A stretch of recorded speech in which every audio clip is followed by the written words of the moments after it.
This is my 750S twin battery cooler bike, CoolerKub. I've owned the bike for about 18 months, so I can give you the highs and lows of ownership, and I'll tell you the good points and the bad points, so that at the end of this video you can make your own mind up whether you want to buy one or not. All the specifications you'll find on Cooler Bike's website, so I'm not going to give those to you. All I'm going to give you is all the things that I love and I don't like about this bike. At the end of the video, I'm going to give this a yay, a nay, or a so you can make your own mind up. The first thing I love about the bike are the batteries. You've got one under the tank and you've got one down here. This one is an extra one, which you can find the price of on Cooler Bike's site. Now I do a ride of around 30 miles and I've never run out of charge on either battery. So if you use a mixture of pedaling, the thumb wheel, or the pedal assist and the battery, or even riding the bike without the battery, it's not a problem. You've got plenty of range for most people's needs. Most of us are not going to really be doing around about 60 miles in one day, and if you are, you can take the batteries off and charge them indoors.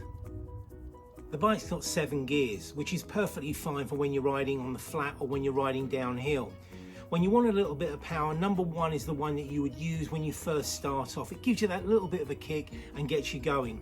Number 2 is perfectly fine when you're riding on the flat if you don't want to go too fast. Number 3 is really good. That's the bit where it starts putting the smile on your face. If you want to use setting 4 and 5, they're the most powerful ones. They're perfectly fine if you want to use just the thumb throttle. But if you're trying to pedal with the 4 and 5 in place, your legs will be spinning quite fast. It depends how you want to ride it, but it is very useful to have it, especially when you're going uphill.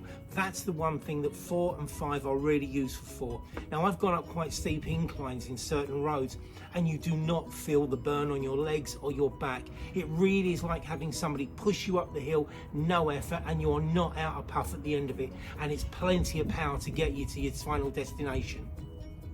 Now the other thing I love about the bike are obviously its looks. You've got the chunky tyres, which really do make the ride feel good. You've got the shocks underneath the saddle and you've got them on the front forks. So when you go over a bump, it really does feel like you're on something a little bigger than a bike.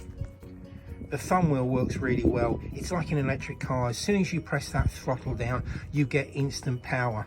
Now Cooler Bike do added extras, which is really useful, especially when it comes to this bag that's specifically made for the CoolerKub. The zips are really strong, it takes quite a lot of stuff in it, and it also means that it gives you extra space rather than having to have a backpack on you all the time. The other thing are the mirrors that I put under both handlebars. They're really useful as well. You've got plenty of vision when you're riding along. They're best placed underneath the handlebars and your hands don't hit them when you're riding the bike either. Now the one question I'm always asked is how fast does the thing go? On the speedo, it will tell you around about 26.9, but when you go past the speed signs that will give you the digital displays, it's normally around about 24, which is fast enough. Cooler Bike do a 1500S, which does about 35 miles an hour on the flat. I really would love one of those, but it came out too late after I bought this one. With the thumb throttle, you will get the full power out of it, and it is fast. There again, you get smile factor from ear to ear. It really is a pleasure to be on the bike. And now we come to the part where I tell you the bits I don't like on the bike. The first problem on the bike are the handlebars. The grips are really comfortable, but the problem is they are set too far forward. There's no rake on them, so if you've got shorter arms, your elbows are going to start aching after a few miles. Now I've had to stop a few times and just sort of shake my arms around just so that I unlock my elbows. It's not a major problem, but it's a design fault that really should have been thought of when they built the bike. The second problem I've had with the bike is the DRLs, the daytime running light around the edge of the light, have stopped working. I did have a problem with it last year where the wires all fell out the back of the light and I had to get a friend of mine to solder them back for me because they're really too short. So if you go over a bump or you turn the handlebars in a certain way, it just seemed to pull the wires out. So really that's a fairly bad design fault and the wires should have been made longer. The third problem I've had recently, and this is over the last few months since I brought it out after the winter, is this shock started leaking. It's not a major problem, the bike's riding fine and there's no knocks or clangs on it. And when I have contacted Cooler Bike's customer service and their customer care, they've been very, very good in obliging and trying to help me out with the problem. They did want to replace the shocks and the forks, and it was going to cost me around about 240 quid, and that was with a 50% discount. I wasn't prepared to pay that kind of money for the new shocks, so I'm going to put up with it for the meantime. If I have to, I'll bite the bullet and I'll get those replaced. But really, after a year and a half's riding it, and only probably around about 1,300 miles, it really shouldn't have happened. My other issue with the bike is the fact that you don't use a key to start the thing up with. On most electric bikes, you'll have the key, or you'll use an app to unlock the bike so that no one else can ride it. But on this one, there is a two-stage system where you'll switch the battery on and flick a switch to start the thing going. Now the thing is, if somebody else knows about the way these things work, it's very easy for them to steal. If you don't have the right padlocks, and I mean the right padlocks, because I've got 5 padlocks which I'll show you that I use every time I park this bike up, because I'm not taking that chance that somebody will nick it and I'll end up with nothing. I mean, the fact that somebody will try and nick this anyway, it's probably quite a long shot, because it's not your normal looking bike, so it's going to be quite obvious if somebody else is riding this down the road. But I'll show you the padlocks that I use and why I use them. Now these are the 5 locks that I use regularly when I go out on the bike. If I leave it at the station or I go to the shops, they're vital. Now the first one on the left hand side obviously is the cable lock. I've used this on bikes and doors for years and it's been absolutely fine.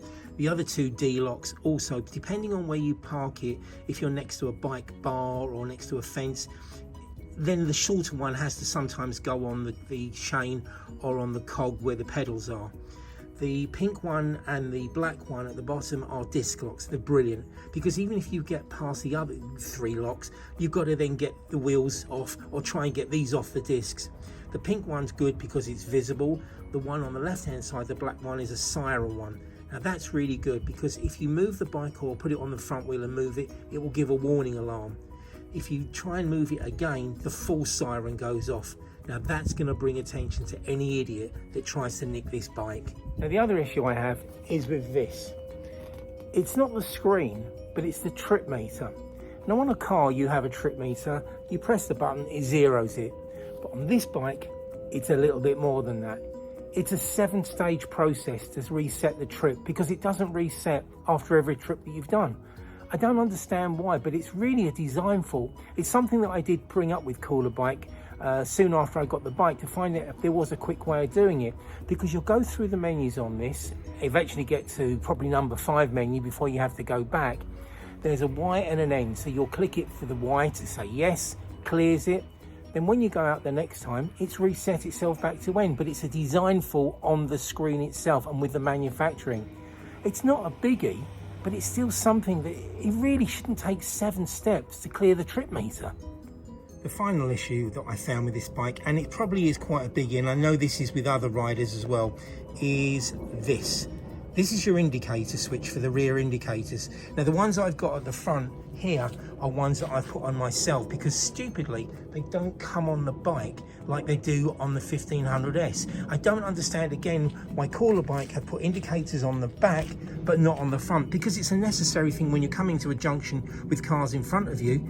They also need to see you indicating rather than maybe doing hand signals, but nevertheless it's not on there. This is the biggest problem, because there is no light indicator and no noise indicator. So there are times when I've been riding along for maybe a mile and forgotten that the thing is actually on.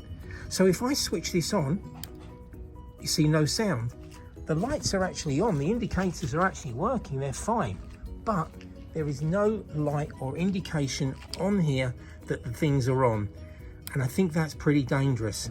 I know they've said they're looking at putting a sound or something, but it needs a retrofit. I can't think of any other way to rectify this other than when I do a right or left, I keep my finger or my thumb on the switch when I'm doing the turn, and then I know that the thing's got to be turned off. But even then it's easy to forget if you're in a situation where you need to have your hands back on the handlebars again. That is something that really needs to be addressed on any future designs for any of the bikes that they're making.